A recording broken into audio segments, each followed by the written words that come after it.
越南北韩伫17暗和18早起拢有试射飞弹，其中较要紧的是18早起射的这个长程的飞弹，虽讲是落伫日本的北海道外海，也毋过日本的防卫省对飞弹飞的路径路线来算，伊讲北韩的这粒飞弹射程是超过15000公里，等于是会当飞到美国任何一个所在。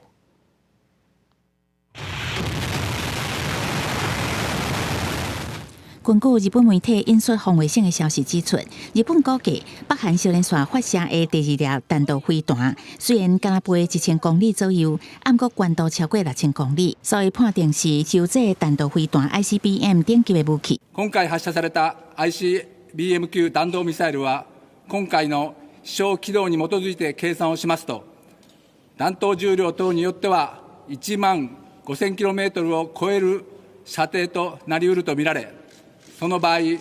米国全土が射程に含まれることになります。韩国军方的资料显示，这个发射的飞弹是使用固态燃料火箭延引，比起较早液态燃料火箭延引，固态燃料会让飞弹发射的准备时间大大缩短，更加会当发挥临时行动的效果。针对北韩少年线发射飞弹这个做法，美日韩三国加速建立即时的情报分享机制。 네, 지금 한미일 3자 간에 긴밀하게 공유했고요. 실시간 공유는 현재 준비 중이고 필요하면 아마 일정한